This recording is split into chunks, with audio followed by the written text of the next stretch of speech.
Aujourd'hui, on répare une Sega Genesis Model 2 qui a un problème bien particulier. Quand je la branche et je mets un jeu, tout semble correct. On pourrait dire, ben cette console est fonctionnelle, merci bonsoir, on n'en parle plus. Eh bien non, parce que si je mets un autre jeu dedans, ça ne fonctionne plus. Vous allez me dire, la cassette est peut-être sale? Je vais utiliser un de mes Sega Genesis en bon état pour montrer que la cassette est propre et fonctionnelle. Et voilà. Donc, c'est pas ça le problème. Mais qu'est-ce qui se passe? La console appartient à Cachard23 et il me dit « Je t'envoie ma Genesis pour réparation, ma première console que j'ai achetée dans un Canadian Tire avec mon argent durement gagné. » Il nous dit que la console ne fonctionne plus, puis quand on l'allume, on obtient uniquement le message « Licensed by ». C'est pas ça qu'on a obtenu, nous. Alors Cachard, on va aller explorer ta console et essayer de trouver c'est quoi le problème. On va ouvrir la console et j'ai deux hypothèses en ce moment. D'ailleurs, j'en profite pour dire que dans la lettre de Cachard, il saluait Melcatni30, Laurent, ainsi que tous les sérieux qui regardaient la vidéo. Ça, c'est vous à la maison. Donc, merci, Cachard, encore une fois. Tu es là depuis les débuts du jeu, c'est sérieux. Et nous t'apprécions énormément. Alors, mes hypothèses. Puisque la console marchait un peu chez eux qui voyaient le mot « License by », soit que le connecteur de cassette est dessoudé ou qu'il y a des condensateurs qui sont morts, ce qui fait que avec mon power supply qui est peut-être un peu différent du sien, on obtient des résultats différents. Mais bref, on va aller ouvrir pour commencer. Et je précise que les jeux qu'on teste, c'est les jeux de Cachard qui contiennent leur maison qui m'a envoyé pour le test. Parce qu'il existe un monde dans lequel les jeux, tous ces jeux auraient pu être défectueux et la console en bon état, mais ça ne semble pas être le cas. Donc on va défaire tout ça et aller analyser. Peut-être qu'un condensateur a coulé, encore une fois, ou peut-être que le port à cassette est dessoudé. J'espère que ça va être ça. Ça serait un cas facile à arranger.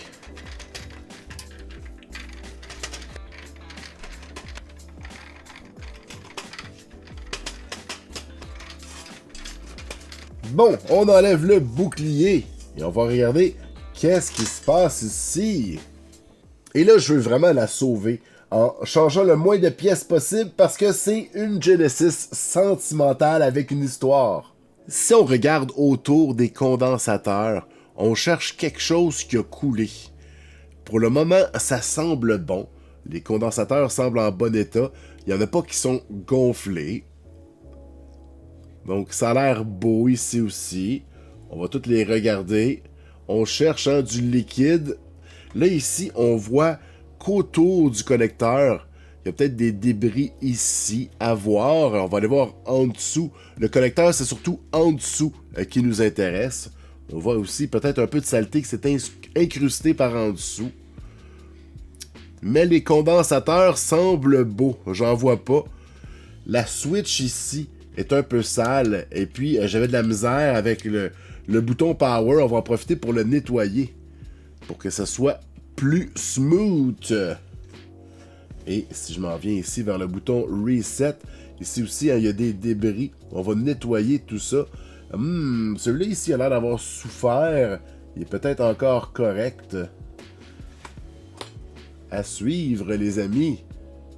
Quand Cachard m'a parlé de sa console, il m'a demandé si j'avais besoin de son power supply et j'ai dit non. Et je regrette maintenant parce que les Genesis 2 sont très sensibles à ça. Et il est possible que si le power supply de Cachard n'est pas en bon état, ça aurait pu affecter la performance de la console et influencer le fait que les jeux ne chargeaient pas. Donc, allons voir en dessous, c'est ce qui nous intéresse. Donc, ma théorie serait qu'il y ait des soudures sèches qui font en sorte qu'il y a certains jeux que ça fonctionne et d'autres que ça ne fonctionne pas, dépendant si elles sont utilisées ou non. Mais à première vue, ça semble correct pourtant. Si on regarde de l'autre côté encore, je sais pas s'il y a des traces qui sont coupées, mais on va nettoyer tout ça pour commencer. On va faire un petit nettoyage à l'isopropanol. Allez, c'est parti.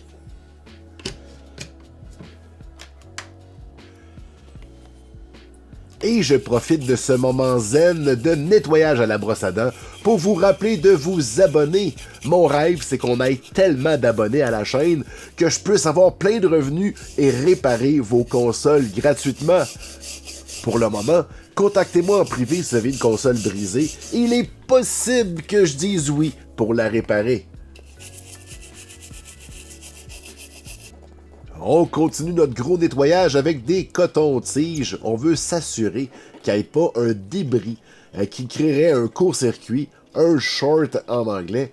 Et on va nettoyer ici la switch de power, le bouton d'alimentation. Pour le bouton power, on va mettre du nettoyant de contact à électronique.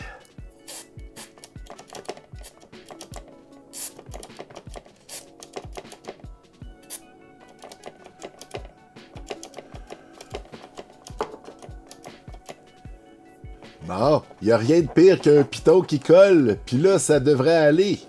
On nettoie un peu notre bordel et on continue notre ménage.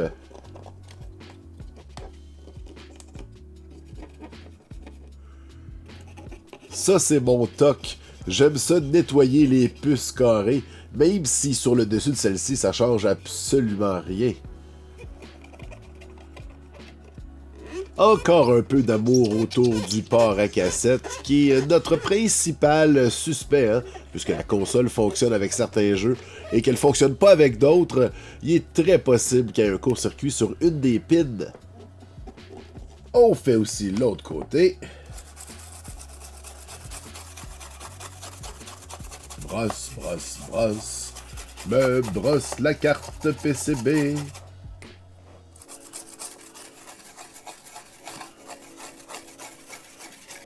On va nettoyer aussi le port sur le côté. Hein.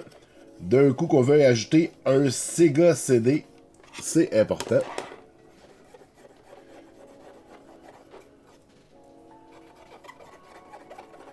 Puisqu'il semble y avoir des soudures sèches, ou en tout cas, c'est pas clair, on va quand même lui donner un petit peu d'amour. On va mettre du flux et refaire les soudures du port à cassette. Vous me demandez souvent à quoi ça sert le flux, et au lieu de vous dire ça aide à souder, je suis allé chercher la définition sur Internet. Donc, le flux réduit la tension superficielle de l'étain fondu, facilitant son écoulement et sa répartition uniforme sur les contacts. Ça évite aussi les ponts, ça aide avec les impuretés. Bref, c'est un produit miracle, très pratique pour souder et pour dessouder de l'étain. Alors, on avance sur les contacts. Dans notre cas, je ressentais pas le besoin d'enlever l'étain présent pour ensuite en mettre du nouveau. Je voulais juste refaire fondre ce qui était déjà là pour recréer le contact. Je vois pas d'impureté, vraiment. C'était propre. Donc, je suis allé avec une solution rapide. Plus que quelques points. Et on arrive au bout. J'ajoute un petit peu d'étain de temps en temps. Avec parcimonie. Et voilà. On va nettoyer ça.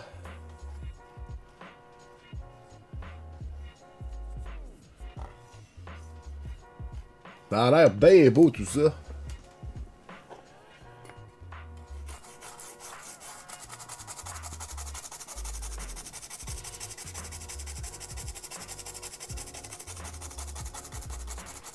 Je crois qu'on a fait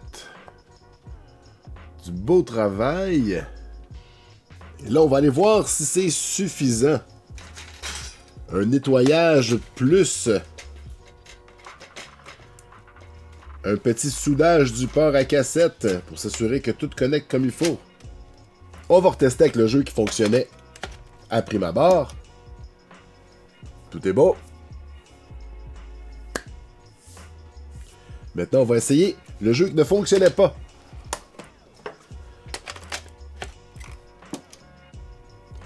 du premier coup. Oh yeah!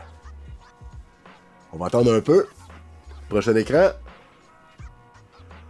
Au moins jusqu'à l'écran titre.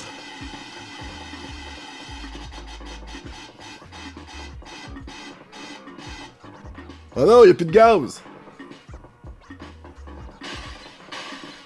Donc, tout est fonctionnel. Yeah! On va finir de nettoyer la console. Ça, faites attention quand vous réparez un Genesis. Pas perdre ce morceau-là. Il est facile à perdre. On enlève ça. Et on va nettoyer l'intérieur de la console. C'est pas très sale. J'utilise juste de l'eau. De l'eau chaude. Parce que c'est du plastique. Je vais pas utiliser un produit trop fort qui va manger le plastique. Bon, le bas était très propre, donc je n'étais pas inquiet. Mais le dessus, on va avoir un petit peu plus de travail à faire. J'ai vu qu'il manquait une des pattes, donc j'allais en chercher une sur une de mes consoles dans mon cimetière qui était irréparable. Et on va coller ça, les amis.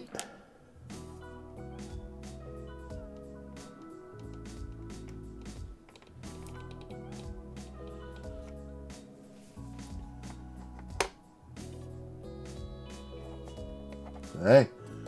Comme ça, elle ballottera pas. Le bouton Power accrochait un peu, fait que je vais le nettoyer. Ah ouais, par ici. Méchant bouton.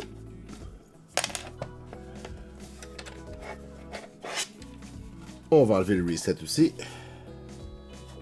Et là, on va pouvoir nettoyer ça. Et je vais aller carrément en dessous du lavabo pour mieux le nettoyer. Il n'y a aucune pièce d'électronique, c'est juste du plastique. OK. C'est ça, c'est pas du beau travail. Bon, j'ai utilisé une brosse à dents pour aller dans les recoins. Puis là, la console est comme neuve. Le bouton de power. Le bouton de reset. Excellent.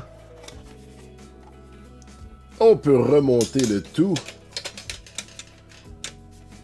Voilà, on n'oublie pas, hein, je n'ai parlé tantôt, ce morceau qui est facilement oubliable.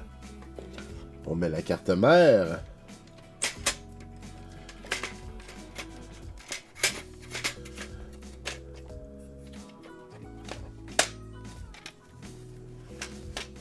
On revisse le port à cassette.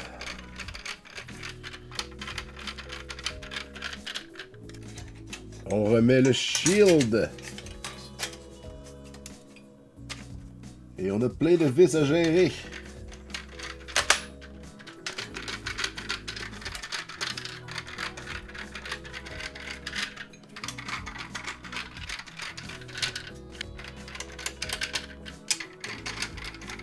Et il ne manque plus que la carcasse. Bon, c'est déjà mieux. On met les 4 vis en dessous.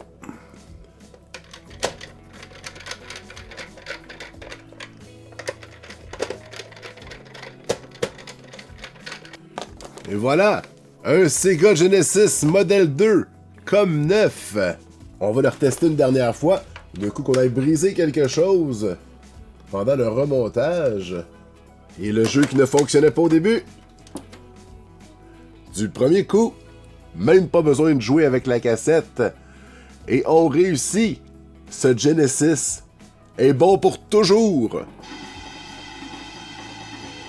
Alors voilà, c'est déjà tout pour cet épisode. Aujourd'hui, on a appris quelque chose. C'est pas parce que certains jeux fonctionnent avec la console que celle-ci est en bon état. Dans notre cas, le hasard a fait en sorte que certains jeux pouvaient fonctionner, mais le port à cassette était probablement un peu fatigué et le nettoyage a probablement pas nui. Et Cachard, je te renvoie ta Sega Genesis sentimentale. Allez tout le monde, à bientôt.